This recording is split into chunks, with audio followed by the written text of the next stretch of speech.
Assalamualaikum warahmatullahi wabarakatuh. Saya Ninda Ramadita ingin mempresentasikan tentang Introduction to Ergonomic. Eh, Deskripsi yang akan dibahas adalah mengenai prinsip ergonomik, human factor, konsep dasar, fitting the job to the man, tujuan dan ruang lingkup ergonomi, risiko ergonomi dalam masalah ketiga, perkembangan ergonomi, penerapan ergonomi dalam lingkungan kerja. Tujuan secara umum dapat memahami konsep dasar ergonomi dan bagaimana penerapannya dalam lingkungan kerja. Ergonomi or human factor adalah suatu ilmu yang membahas kelebihan dan keterbatasan manusia dan secara sistematis dapat memanfaatkan tersebut untuk tujuan perancangan teknik sehingga dapat tercipta sistem lingkungan kerja yang lebih sesuai dengan manusia. Review global. Definisi International Ergonomic Association, Ergon (kerja) dan Nomos ilmu pengetahuan, studi tentang aspek manusia dalam lingkungan kerja yang ditinjau secara anatomi, fisiologi, psikologi, engineering, manajemen, dan desain perancangan untuk mendapatkan suasana kerja yang sesuai. Penerapan ergonomi dapat berupa yang pertama ada rancang bangunan, desain, rancang ulang, redesign. Dapat diterapkan untuk desain pekerja pada suatu organisasi, misal penentuan jam istirahat, pergantian shift, variasi pekerjaan, dan lain-lain.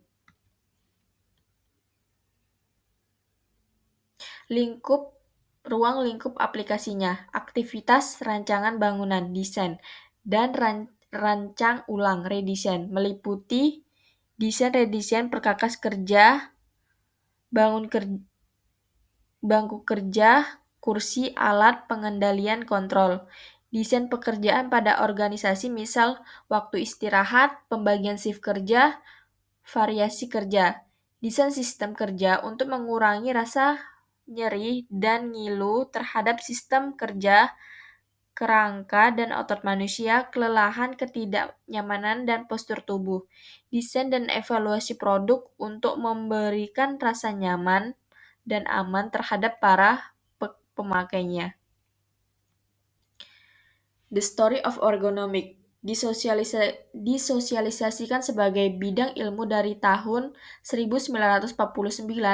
Beberapa kejadian yang terkait dengan perkembangan ilmu ergonomi. Ada Siti Cakrah England tahun 1831. Postur tubuh manusia pada saat bekerja berhubungan dengan kesehatan kerja, pencahayaan, ventilasi, dan temperatur lingkungan kerja, pembebanan kerja, jam kerja, dan gerakan yang berulang-ulang.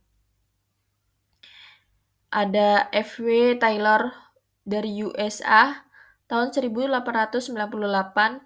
Metode ilmiah untuk menentukan cara yang terbaik dalam melakukan pekerjaan, konsep ergonomi, dan manajemen modern. Ada F.B. Gilbert, USA, tahun 1911, optimasi metode kerja dalam analisa gerakan, mention study, posisi membungkuk dapat diatasi dengan meja yang bisa naik turun, adjustable.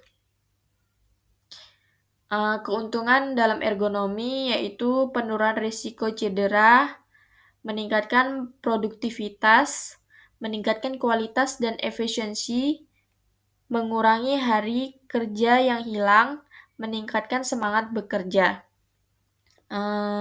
Prinsip ergonomi yaitu desain untuk penggunaan manusia, menyesuaikan tugas dengan pekerja, manusia yang berbeda, yang memiliki keterbatasan, usia manusia, gunakan pendekatan multidisiplin untuk pemecahan masalah. Dasar-dasar ergonomi. Ergonomi berkaitan dengan karakteristik fungsional manusia seperti kemampuan sensorik, respon daya ingat, posisi optimal tangan dan kaki, dan lain-lain. Ergonomi membutuhkan pemahaman ilmu terapan yang banyak berhubungan dengan fungsi tubuh manusia seperti anatomi dan fisiologi.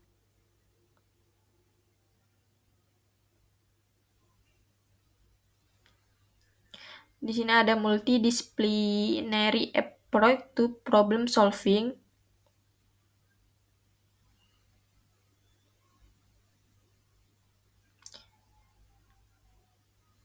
Diagram yang menunjukkan bagan yang menghubungkan kedokteran, matematika, fisika, dan teknik dengan fisiologi, biomekanik, dan psikologi semuanya mengarah ke ergonomi. Ergonomi mencakup semua aspek kecocokan manusia, bukan hanya faktor fisik.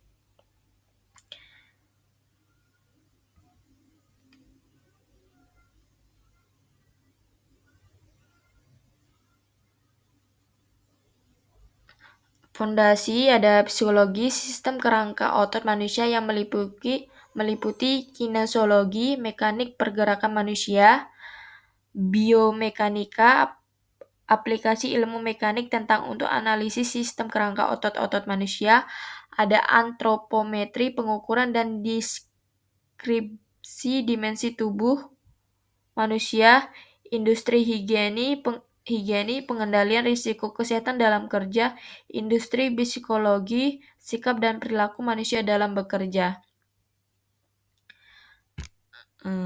Ada organizational ergonomic.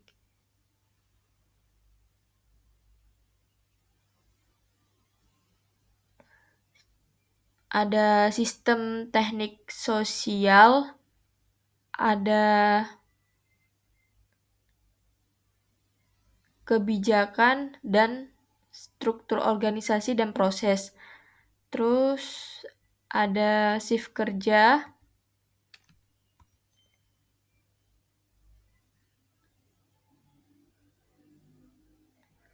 penjadwalan dan kepuasan kerja atau motivasi. Pengawasan, kerjasama tim, dan etika kerja.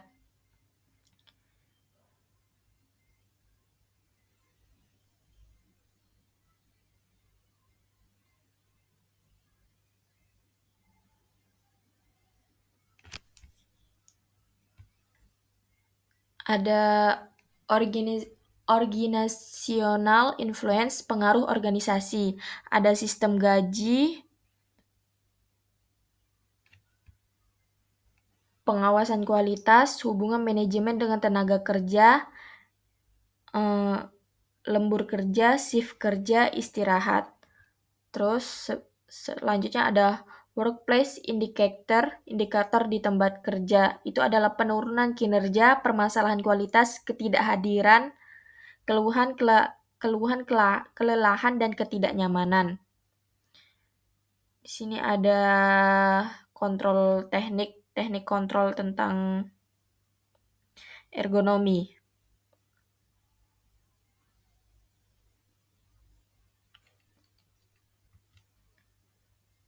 Terus ada kontrol teknik. Pengendalian rekayasa, desain stasiun kerja, metode kerja, desain alat, mengurangi atau menyebarkan gaya, memperoleh keuntungan mekanis yang lebih baik. Teknik pengendalian ergonomi yaitu praktik kerja, perluasan tugas, teknik kerja, pengkondisian, teknik pengendalian ergonomi melalui pengendalian administratif, rotasi pekerjaan, pemeliharaan peralatan dan lingkungan, istirahat, meningkatkan jumlah karyawan, pengkondisian fisik, personal bantuan, manajemen medis.